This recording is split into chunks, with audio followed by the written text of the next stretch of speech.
1191, during the Third Crusade, Richard the Lionheart ordered 3,000 people to be taken outside the gates of the city and slaughtered. Most of those people were women and children, many of which were disemboweled slowly for information, and the remains searched for gems they might have swallowed.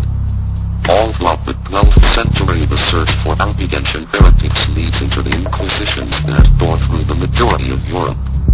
Pope Innocent VIII told Dominican priests who were interrogating people to use torture to get them to confess to disbelief, and give up the names of other people who were disbelievers. During these interrogations, people were stretched, broken, burned and pierced on sadistic torture machines until they gave up all the people they knew that were not worshipping Christ. Many Jews and Moors converted to avoid persecution. In Spain, the search for people who still held on to their old beliefs led to the burning of nearly 2,000 people, most of which were scientists, mathematicians, astrologers. In the year 1209, nearly 20,000 people in southern France in the town of Béziers, following what were believed to be Albigenses Christians, who taught their followers math and science, gematria and astrology, were first blinded, tortured, used as target practice, dragged behind horses, and mutilated at the order of Pope Innocent III from the 1400s to the 1700s. The focus of the Inquisition was shifted to witchcraft, where anywhere from 100,000 to 2 million people were hanged or burned at the stake after being found guilty. Those who were accused of witchcraft or having sex with the devil were tortured into confession. This madness lasted for nearly 300 years. Most of the victims included anyone who studied science, sacred geometry or astrology. This would have been a pretty rough time to be living in. Half of the people that you know today were dead tomorrow. You couldn't even bury them all. Monasteries became some of the most important institutions in Europe. They were centers of commerce, centers of political authority. This is where the action was. In the violent and anarchic conditions of the period, there was virtually nobody outside of the ranks of the clergy who was still literate.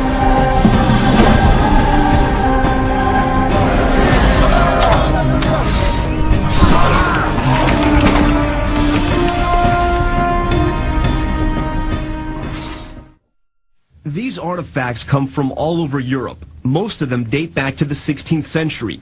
Pumapunku in the highland of Bolivia. It's as if only master builders were allowed to work there. And together they make up what could be the creepiest collection in the world. Once you look at the devices, it's a very sobering moment.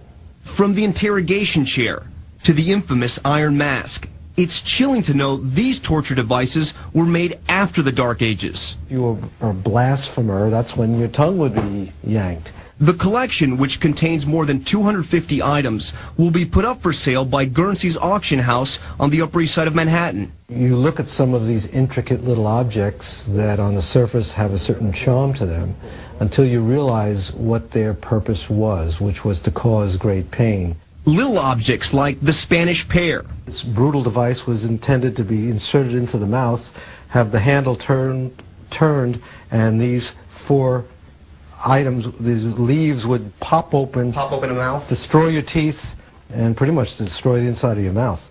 Or other body parts. This was designed to fit over your hand like a glove, and the whole thing was then placed in hot irons. Some of the items, like the torture table, have to be kept in a warehouse. If the ropes weren't enough to stretch you out, there were big spikes in the middle that puncture you.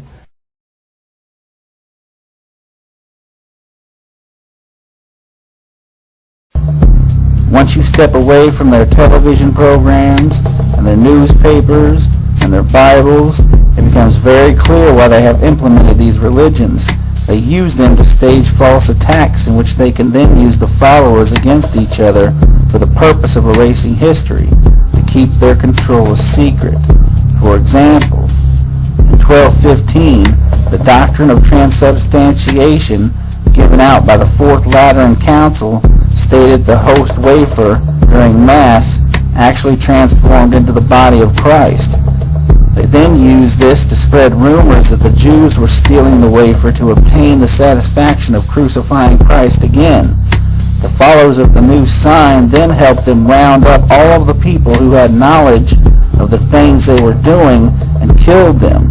This particular incident led to the death of thousands of Jews that knew about great technologies they had used to conquer the people of the past. Often described as the world's first mechanical computer, it dates back over 2,000 years.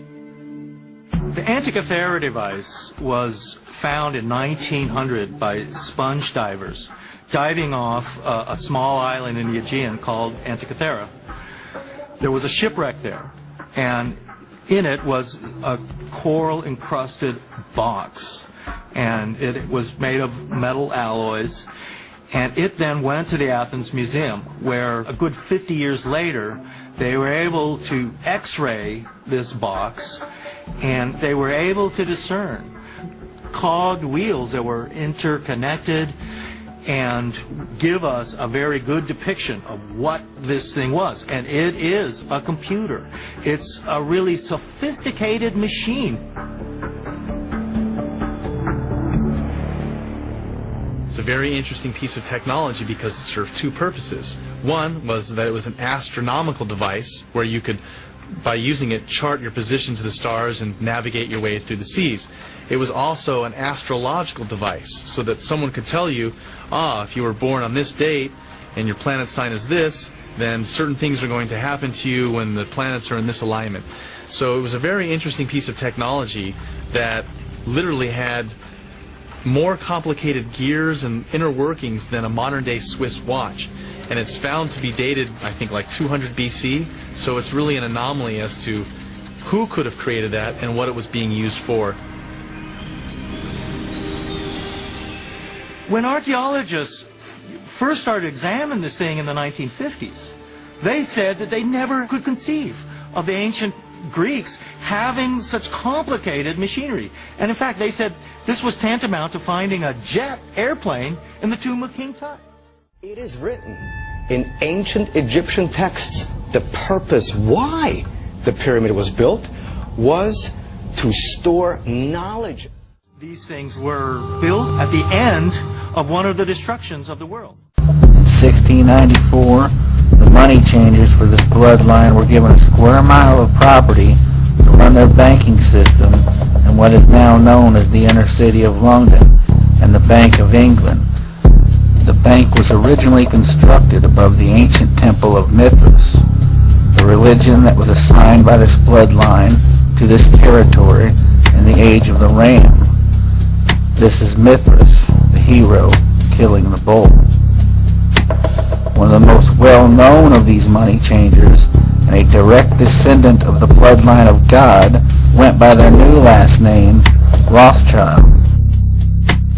Now let's take a look at the role of the Rothschild family, the family said to be the wealthiest in the world. When Amschel Meyer Bauer inherited the business, he decided to change his name to Rothschild.